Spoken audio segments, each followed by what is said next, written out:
O livro de Apocalipse, no seu capítulo 2 e capítulo 3, o Senhor Jesus escreve para as igrejas que estavam na Ásia, as 7 igrejas, assim também para os seus líderes.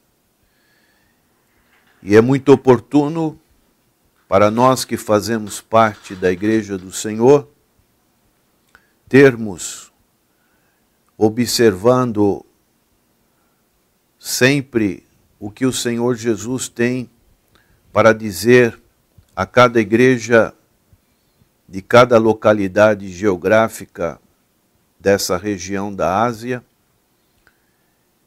e também para uma aplicação para os nossos dias na atualidade. A primeira igreja está no capítulo 2, a partir do verso 1, que é a igreja de Éfeso. Éfeso, aquela cidade importante onde o apóstolo Paulo, ele teve um ministério por um bom tempo, e ali ele combateu a chamada deusa Diana, deusa dos Efésios, também conhecida como Artemis. E o apóstolo Paulo escreveu a sua epístola aos Efésios, uma epístola onde ele sobe às regiões celestiais. Assim, nesse contexto, passado um tempo, o Senhor Jesus Cristo escreve a esta igreja dizendo: escreve ao anjo da igreja que está em Éfeso. Isto diz aquele. Esse aquele é o Senhor Jesus Cristo, como encontramos no Apocalipse capítulo 1, verso 13. E no meio dos 7 castiçais, um semelhante ao Filho do Homem, vestido até os pés de uma veste comprida e cingido pelo peito com um cinto de ouro, que tem na sua destra as 7 estrelas, que anda no meio dos 7 castiçais de ouro. Aqui encontramos a formosura do Senhor Jesus Cristo. Esse aparato celestial que é muito importante para observarmos esse domínio celestial que o Senhor Jesus, ele estando à destra de Deus, ele possui. E ele diz no verso 2, eu sei as tuas obras, e o teu trabalho, e a tua paciência, que não podes sofrer os maus, e puseste à prova os que dizem ser apóstolos, e não o são, e tu os achastes mentirosos. A obra que nós fazemos é muito importante para o reino de Deus. Essas obras devemos entender que são frutos da fé que abraçamos no Senhor Jesus Cristo. O apóstolo Tiago diz que a fé sem obras é morta. E o Salmo 1, no seu verso 6, diz: porque o Senhor conhece o caminho dos justos, mas o caminho dos ímpios perecerá. O Senhor sabe de todas as coisas, das obras que nós fazemos. Então, aqui fica bem claro, eu sei as tuas obras. e o teu trabalho e a tua paciência, e que não pode sofrer os maus. Um elogio que o Senhor faz aos integrantes desta igreja de Éfeso. E puseste à prova os que se dizem apóstolos, e o não são, e tu os achaste mentirosos. Aqui a situação fica mais complicada. Aqui requer de cada um de nós esse entendimento em que, assim como os chamados crentes de Bereia, eles eram mais prudentes, mais sábios, porque conheciam a palavra do Senhor. Em 2 Coríntios, capítulo 11, verso 13, o apóstolo Paulo diz assim: porque tais falsos apóstolos são obreiros fraudulentos, transfigurando-se em apóstolos de Cristo. Esse é um cuidado que podemos observar da parte do Senhor Jesus ao dirigir essa mensagem a essa igreja, a prevenir da apostasia por tolerar falsos mestres, profetas ou apóstolos que distorcem a palavra de Deus ou enfraquecem seu poder e autoridade nas igrejas. E daí o Senhor Jesus pede para esta igreja testar esses apóstolos. O Senhor, Ele censura essas igrejas por sua fidelidade à sua palavra, ao entendimento. Então o Senhor, Ele faz um elogio a esse detalhe tão importante para os nossos dias. Hoje existem muitos pregando a palavra do Senhor.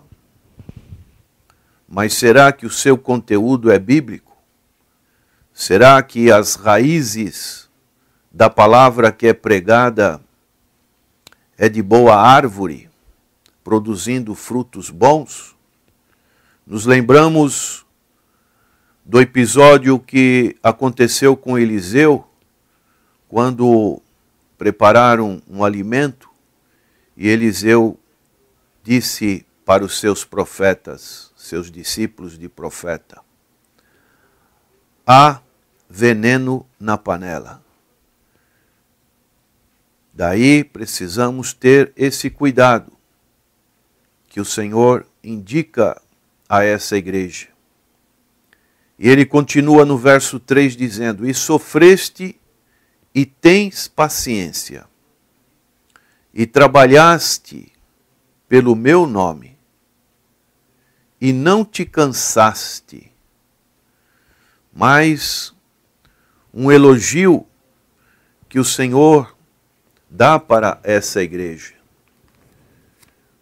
Esse trabalho de paciência, de sofrimento, que realmente o trabalho do Senhor muitas das vezes nos oferece essas circunstâncias. Trabalhaste pelo meu nome, não se cansaste. O apóstolo Paulo, escrevendo aos Gálatas, capítulo 6, verso 9, ele diz: e não nos cansemos de fazer o bem, porque a seu tempo ceifaremos, se não houvermos desfalecido. Uma constância que devemos observar na nossa vida, de fazer o bem e a promessa de que um dia nós vamos ceifar aquilo que estamos plantando. Então esses 3 primeiros versículos são versículos de grande importância para a nossa atualidade também. Questão das obras, do trabalho, da paciência, a questão de pôr à prova os que se dizem líderes, apóstolos, a questão de sofrimento, a paciência, o trabalho e um trabalho contínuo. Mas daí no verso 4, o Senhor, ele faz uma exortação. Tenho, porém, contra ti, que deixaste a tua primeira caridade, ou primeiro amor. E isso se refere a um profundo amor e dedicação que aqueles crentes deveriam ter pelo Senhor Jesus Cristo e por sua palavra. Daí, apesar de todos os elogios anteriores, observemos que conhecer a palavra do Senhor, a doutrina corretamente, obedecer alguns dos seus mandamentos, ir com regularidade aos cultos, não basta. Há necessidade da igreja ter, acima de tudo, um amor sincero ao Senhor Jesus Cristo e à sua palavra. O amor sincero a Cristo resulta de uma devoção sincera a Ele, numa pureza de vida e em amor à verdade.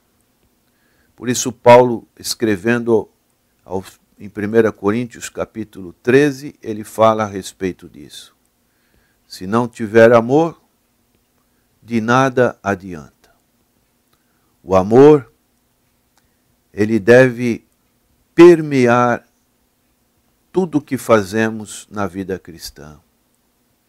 Como é bom observar um crente novo em Cristo Jesus, o amor que o compunge a estar na presença do Senhor, essa alegria, essa dedicação, tão importante para a característica de uma vida cristã abundante.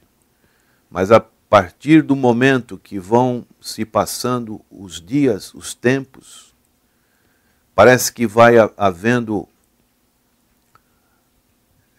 um certo costume com relação à vida cristã, e esse ingrediente de primeira, que é o amor, ele vai sendo deixado de lado. Daí o Senhor diz no verso 5, lembra-te, pois, de onde caíste, e arrepende-te, e pratica as primeiras obras. Quando não, brevemente, a ti virei e tirarei do seu lugar o teu castiçal, se não te arrependeres. Então, uma advertência que todos nós devemos ter na nossa vida. Senhor, como disse o Salmo 139, sonda-me e vê se há em mim algum caminho mau e guia-me pelo caminho da verdade. Arrependa-te e pratica as primeiras obras. Algo que devemos sempre observar nas nossas vidas. Daí a importância de estarmos sempre em comunhão com o Senhor através dos elementos da Santa Ceia. O Senhor Jesus, em Mateus capítulo 21, verso 41, ele diz, dará afrontosa morte aos maus e arrendará a vinha a outros lavradores que a seu tempo lhe deem os frutos. Falando da parábola dos lavradores maus. E no verso 43 ele diz: portanto eu vos digo que o reino de Deus vos será tirado, e será dado a uma nação que dê os seus frutos. Daí, essa importância que o Senhor dá para um arrependimento sincero. A cidade de Éfeso, ela foi mudada várias vezes de posição. E assim o Senhor também faz uma analogia com relação a essa parte final deste versículo 5. Quando não brevemente a ti virei e tirarei do seu lugar o seu castiçal. Então, Cristo adverte que rejeitará toda a igreja se não se arrepender da sua falta de amor e obediência ao Senhor Jesus Cristo. E continuando no verso 6, ele diz: tem porém isto, mais uma vez o Senhor vai dar um elogio, que aborreces as obras dos nicolaítas, as quais eu também aborreço. Então, era chamada ensino de Balaão, que disse para o rei Baraque, depois de tentar mandar profecia contra o povo de Israel, ele ensinou a imoralidade sexual. E a imoralidade sexual, ela afeta a nossa vida com Cristo, de maneiras que nós precisamos repelir aquilo que Deus abomina. E é o que o Senhor ensina. Tens, porém, isto, que aborrece as obras dos nicolaítas, as quais eu também aborreço. E hoje vivemos em dias em que o sexo muitas das vezes é livre nas igrejas. Os sagrados laços do matrimônio não são observados. E assim, as pessoas buscam alternativas para saciar os seus apetites sexuais. E esses apetites, eles muitas das vezes, fora do casamento, eles são repreendidos pelo Senhor.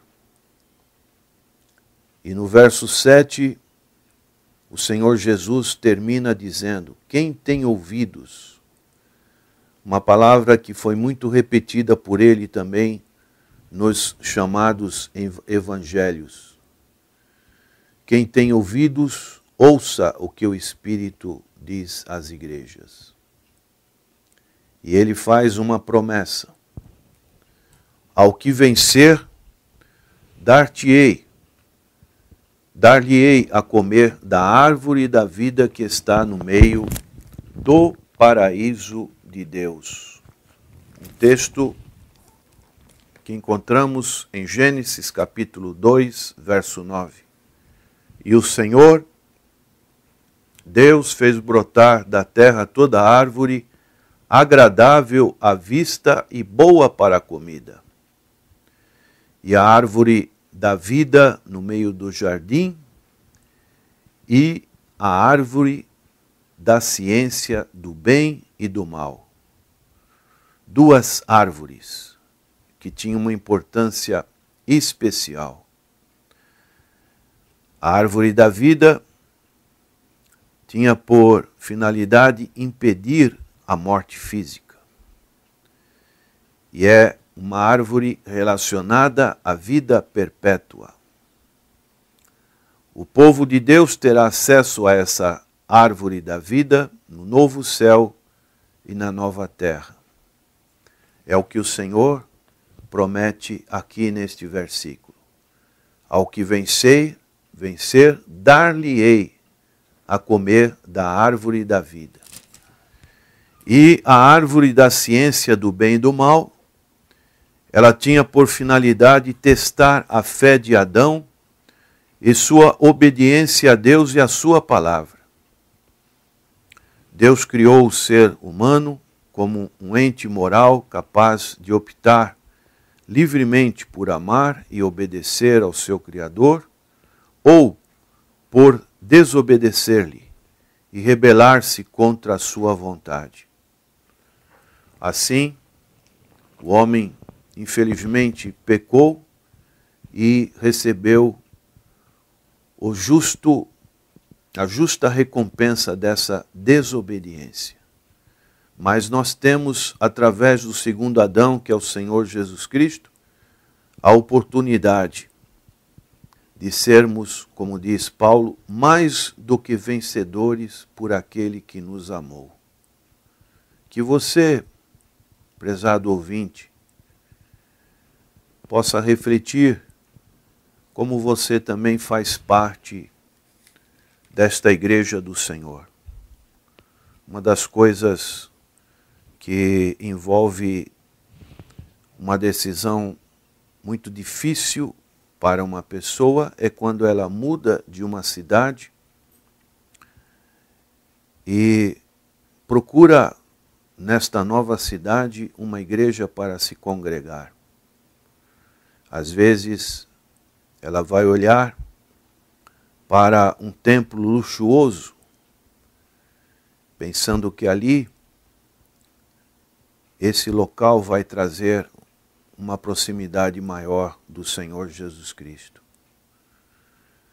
Às vezes, um lugar humilde, simples, que não é observado pelas vistas das pessoas, esse lugar simples poderia lhe oferecer uma proximidade maior com o Senhor Jesus Cristo.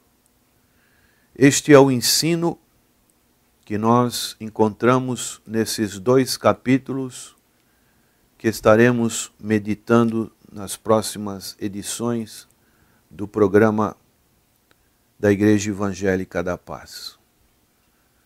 Que Deus te abençoe e que você que faz parte da Igreja do Senhor tenha esses requisitos, especialmente o amor, e assim cooperar para o crescimento da obra do Senhor. E você, que ainda não faz parte da Igreja do Senhor, é muito importante você participar do corpo de Cristo.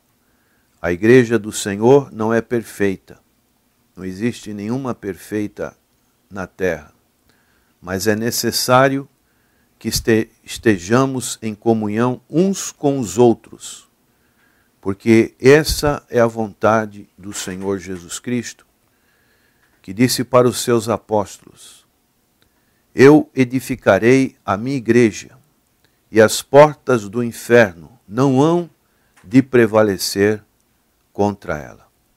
Vamos orar. Senhor, nosso eterno Pai, obrigado pela existência da tua igreja. O mistério que estava escondido foi revelado pelo Senhor Jesus Cristo. E assim, ó Deus, são as agências aonde as pessoas podem recorrer para o refúgio das suas almas, para a salvação de suas almas, para o crescimento espiritual de suas almas. Que a tua igreja seja a menina dos teus olhos. Seja, como diz Paulo aos Efésios, capítulo 5, uma igreja imaculada, preparada para o noivo, ataviada para o noivo que é o Senhor Jesus Cristo. Oramos pelas igrejas, Agradecemos em nome do Senhor Jesus. Amém.